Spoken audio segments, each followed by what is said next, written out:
What's going on, guys? Hayden here, also known as Zebs, bringing you a tutorial on how to make a certain type of render, more of a rope kind of render.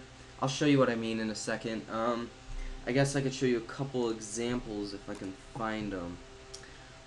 So I guess something like this would be an example of what I'll be showing you. Probably not exactly like this, but I'll be showing you something like this. So first of all, what you're gonna need is, I'm gonna name off the plugins you need, the materials you need, if you want to follow this tutorial exactly, and where you can get those materials and everything. So first of all, plugins. Plugins that you need are Reeperx, Umami, and Nitroblast. Three main plugins. Now, if you're from DesignsAcademy and you've seen my first gel tutorial, it's the same plugins. So, and it's also the same materials as well. So these two cell materials is what we're going to be using, and the nice concrete. If you go to my store, www.sellfi.com/zebsart, go to Grunge Pack V1, you can get this material along with 4 others, and then you can also buy these for a very low price. So let's get started. So first of all, I'm probably not going to use my logo, just because I'm probably going to use the Solar logo, since I recently joined Solar thanks to you guys. So I'm just going to use the Solar logo. And this is probably going to be a 2-part series if you want it, which the second part will be the Photoshop part. This is the Cinema 4D part. So yeah. So first of all, I'm just going to extrude NURB, path, put it in the extrude NURBs like so, and then once you've done that, that is how you make any AI 3-dimensional if you're new to Cinema 4D. So as you can see, it's 3-dimensional, but as you can see, if you look at the corners, or not the corner, the edges, it's really sharp and it just doesn't look that good. Now, I'm going to show you something that you could do that you should always do for your renders if it's a render, I guess you could say like this, to make it look a lot nicer, is so when you click an extrude NURB, it's going to take you to objects. So select both or how many layers you're using, go to caps, go start, fillet cap, and then end fillet cap. Now, the default is 1 and 5. It might be different for you, but always change it to 2. And then that is a good little preset that you can do, and as you can see, it looks a lot nicer. So now I'm just going to move this axis. Now, if you ever have this problem, here's a way of solving it. So as you can see, the axis isn't where the logo is. So that means that if I rotate it, it's following this axis right here and not right there. So it's going to be weird. So to fix this, all you have to do is, on the left, you have your tools, your modeling tools, all that stuff. But there's also this L tool, this arrow L tool. You click it, and then click your extrude NURBs, and then now you can move your axis without moving the logo itself. So you can center it. I'm just going to center it out like so. And okay, so now that we have it centered, now if I rotate it, it will rotate from that axis, so it'll have a better rotation. So now that we've done that, just because of the way my Lightroom is, I like to have things at a tilt. It makes a nicer look, or has better lighting, I should say, not a better look. But I'm just going to position this. If you're using this Lightroom, or if you want to get my Lightroom, it's also on my store, www.selfie.com/zebsart. You can get it also for cheap price. That's if you want to copy this tutorial exactly from step to step to have an exact look of what I'll be showing you. But if not, it's fine. It's still a good thing, like you could practice and experiment with. But okay, so now that I have the logo where I like it, I'm now going to add my materials. Well, actually, I'm going to make the depth a little bit more. So to do that, to make things thicker, like this, what you want to do is go to your object, your movement, and then always on the far right, which is your depth. I always set it to 45. That's a good little thickness, like so. And then what I'm going to do is probably go plugins. First? Okay, so see this freehand tool? Go here. And then now that you can draw like whatever your spline is, what we're going to do is we're going to zoom out a little bit so I can make it longer. And then I'm just going to do this 3 times. Make sure, good. Okay, so now that we have this, once you have Reeperx, or now that you have Reeperx installed, it's a free plugin, by the way, so don't worry about that. Nitroblast, I do believe, costs money, but it's pretty cheap. So just go into Reeperx, drag the spline into the Reeperx, like so. Pretty simple, straightforward. And the reason I close these is just for organization reasons. So next, what we're going to do is we're going to bring it. Let me get my selection tool and just bring it back where the logo is. And I'm just going to get a tilt going on. Since the logo's at a tilt, it only makes sense to make the rope at a tilt as well. Logic, right? So now that here, I'm actually going to, what is it? No, I think it's the second one. Yes. Okay. I'm actually going to make this one longer, like so. Now that we have that, next what we're going to do is we're going to make these ropes a lot thicker. So I'm just going to make the distance, keep it at 9, raise the radius a little bit, strands probably 2, and then distance I'm going to bring it up a little bit, and then let's see, coils, I like where it was, and then I'm actually just I'm going to rearrange it to where it's a good area so it looks nice, you know, do some rotations and such, fix it up. So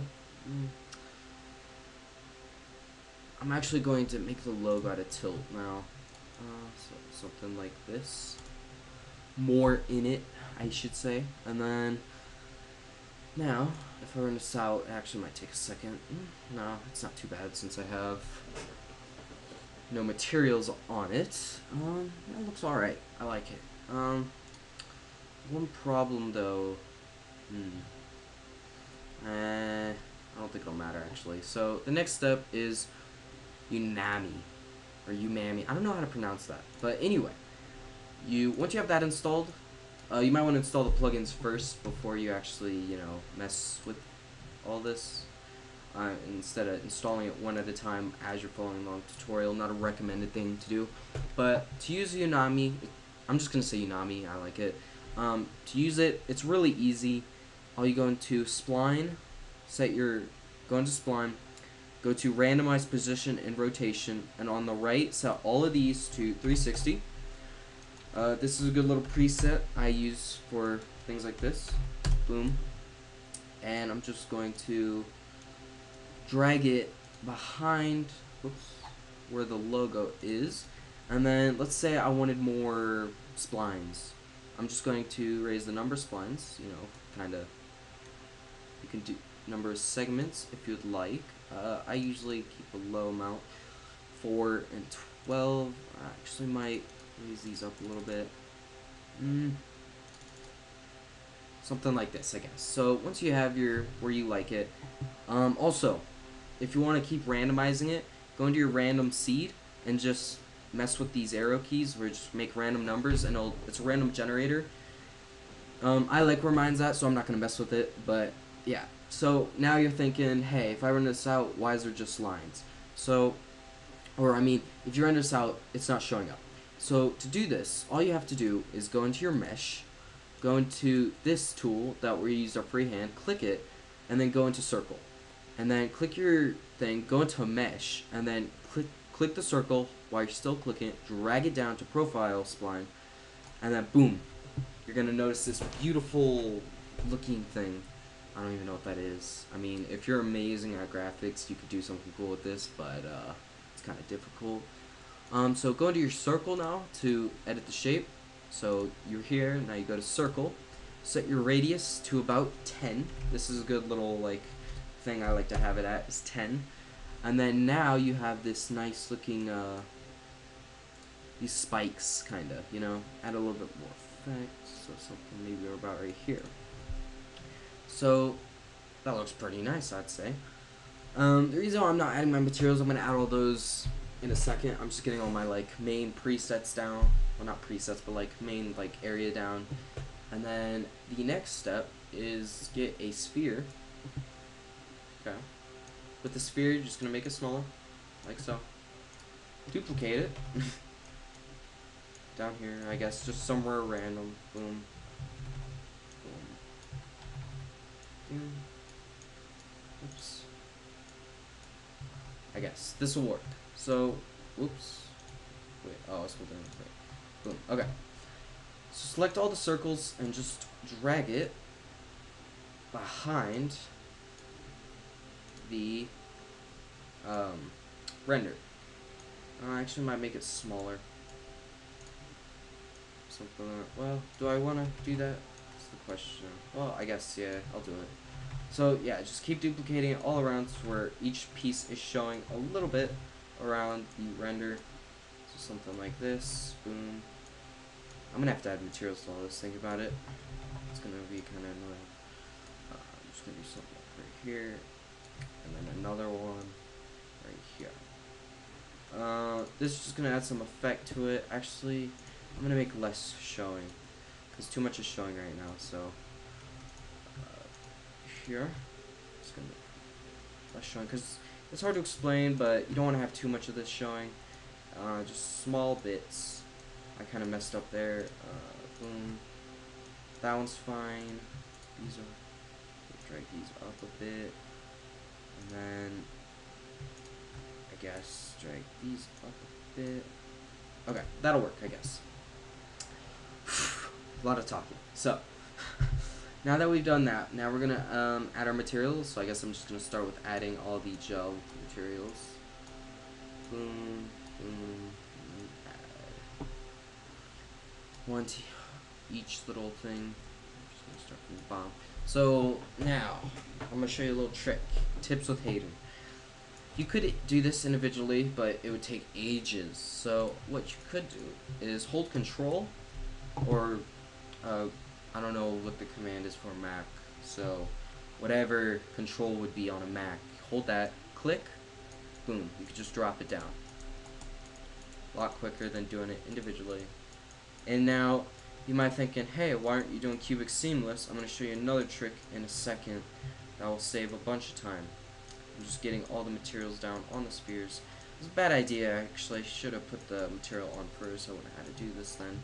But it happens, so I'm just going to continue doing this. Okay, so once you have that, if I render out, it's going to look bad because it's not cubic seamless. So once you do this, click your sphere, click the material, the bottom material or top, wherever, and then hold Shift, go to the very top one, and then now you have all these materials selected, and then projection, cubic, seamless. Now I just made them all cubic seamless instead of doing it individually. Same with these. Good little tip. Tips with Hayen. Okay, so we have the gel materials done, and now we're going to do this main part. Now, if I did gel materials, it'd be kind of hard to see, so what I like to do is add a concrete. It's the same as I did on the last tutorial if you're from DesignsAcademy, but if you're from my personal channel or Solar, then don't worry about it. So once you've done this cubic seamless, just duplicate it again, all the way up here, and go caps, just go fillet, set it to 4, 4, 4, and 4. And now with this, you're going to use the gel material, or cell material, as you might say, and then just drag it down. It's going to do something cool. So now it has like a outline to it with an inner shape, I should say. Actually, do I want to do these? That's the question. Not really. I lied. Don't do that. Yeah, I mean, if you want to do that, do it. But I don't like it. So what I am going to do is duplicate these, and then go add an array right here, and then just drag them in, like so. Pretty simple. And then once you've done this, set the cylinder radius to 1, and then set this to 1. And then now with this, you could set it to a cell, if you want it. And then cubic, seamless. And I think what I am going to do is duplicate this and move it a little bit. So I'm going to fix the axis to get a better rotation. So once I've done that, boom, just something like this, boom. Just for some added effects, and I think,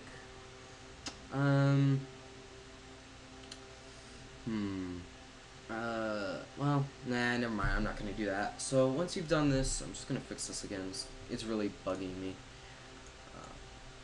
So I guess you could say this is like a 2.0 version of the gel material, but this one's a lot better. There's more detail into it, and there's these rope things now, so it's not so basic. Now, I'm trying to think. So once you've done this, I mean, you could keep adding if you wanted, but you don't want to add too much where it just like ruins the render, but you don't want to add too less where it's too basic. This is a very good example of a intermediate, because there's not too much on there. It's easy to see the render if you do the Photoshop stuff right, I guess. But, I mean, if you were to render it out, you'd know the logo. Unless you don't know the team. That's a different story. But, that's this. Second part might be coming out either next week on all three of the channels. So, on Zeb's Art, it's my personal channel, DesignsAcademy, and Soar. Or Solar, not Solar. So yeah, expect that. Hope you enjoyed this tutorial, guys. There'll be a second part next week. All the stuff will be in the description down below for the things to buy, such as the store and all that. And I am Zebs, and I'm out. Peace.